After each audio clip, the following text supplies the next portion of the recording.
In the last episode, Israel carried the ark into battle and lost everything. 30,000 soldiers fell.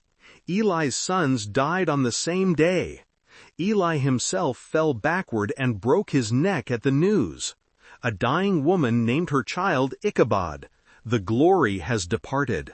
And the Philistines discovered that the ark they captured had become a plague, passing from city to city, leaving tumors and death in its wake.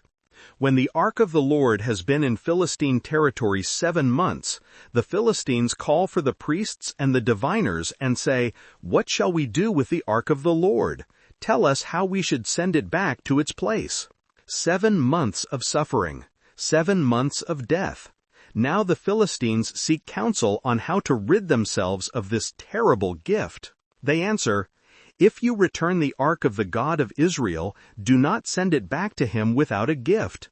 By all means send a guilt offering to him. Then you will be healed, and you will know why his hand has not been lifted from you." A guilt offering. Even the Philistines understand that the God of Israel must be appeased. The Philistines ask, "What guilt offering should we send to him?"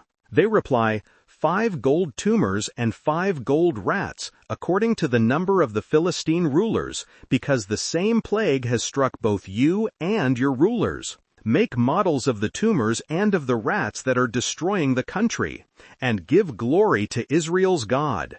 Perhaps he will lift his hand from you and your gods and your land. Gold tumors, gold rats, images of the plague as tribute to the God who sent it. Why do you harden your hearts as the Egyptians and Pharaoh did? When Israel's God dealt harshly with them, did they not send the Israelites out so they could go on their way? The Philistine priests remember Egypt. They remember Pharaoh's stubbornness and its cost. They counsel surrender. Now then, get a new cart ready, with 2 cows that have calved and have never been yoked. Hitch the cows to the cart, but take their calves away and pen them up. Take the ark of the Lord and put it on the cart, and in a chest beside it put the gold objects you are sending back to him as a guilt offering. Send it on its way, but keep watching it. If it goes up to its own territory, toward Beth-shemesh, then the Lord has brought this great disaster on us. But if it does not, then we will know that it was not his hand that struck us, but that it happened to us by chance. A test. Cows that have never been yoked will not pull together. Cows whose calves have been taken will turn back to their young. If the cart goes straight to Israel anyway, the Philistines will know that God has been at work. So they do this. They take 2 such cows and hitch them to the cart, and pen up their calves. They place the ark of the Lord on the cart, and along with it the chest containing the gold rats and the models of the tumors. Then the cows go straight up toward Beth-shemesh, keeping on the road and lowing all the way. The cows low for their calves.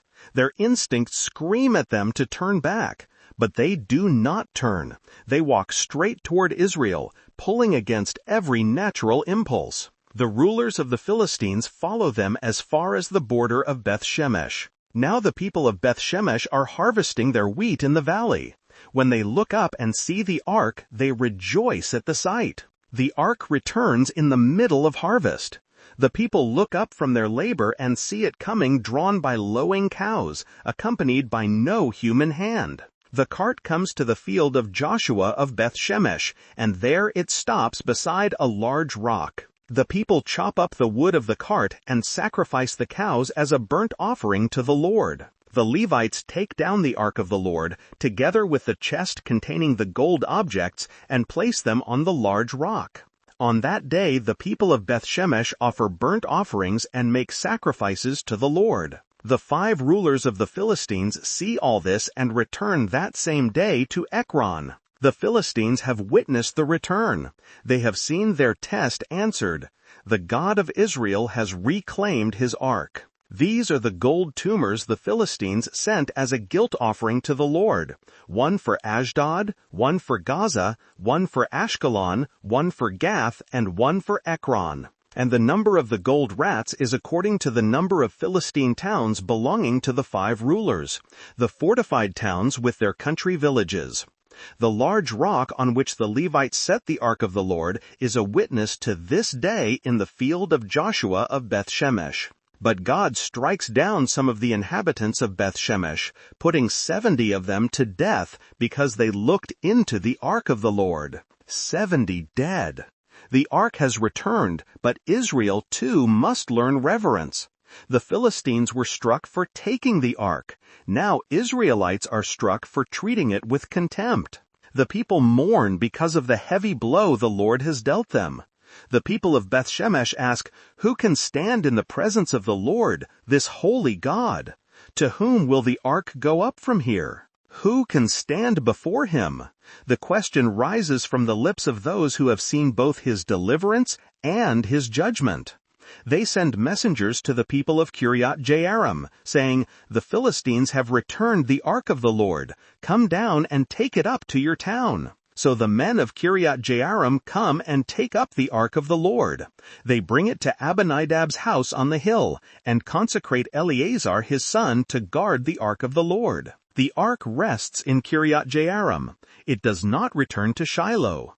Shiloh is finished. The old order has ended. The ark remains at Kiriath Jearim a long time, 20 years in all. 20 years. The ark sits in a house on a hill. Israel languishes under Philistine oppression, and all the while Samuel waits. Then all the people of Israel turn back to the Lord. Something shifts. After 20 years of defeat and despair, the people begin to seek God again. Samuel says to all the Israelites, "If you are returning to the Lord with all your hearts, then rid yourselves of the foreign gods and the Astorethos, and commit yourselves to the Lord and serve him only, and he will deliver you out of the hand of the Philistines."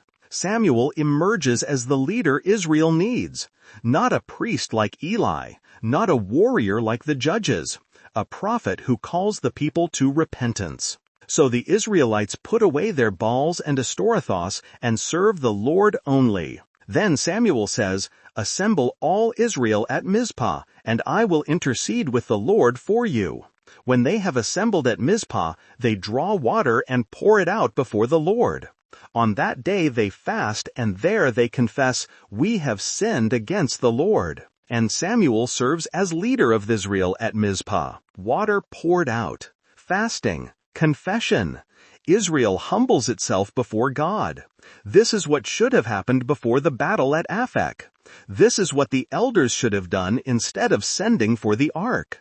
When the Philistines hear that Israel has assembled at Mizpah, the rulers of the Philistines come up to attack them. When the Israelites hear of it, they are afraid because of the Philistines. They say to Samuel, "Do not stop crying out to the Lord our God for us, that he may rescue us from the hand of the Philistines." The people are afraid, but this time they do not reach for the ark. They reach for the prophet.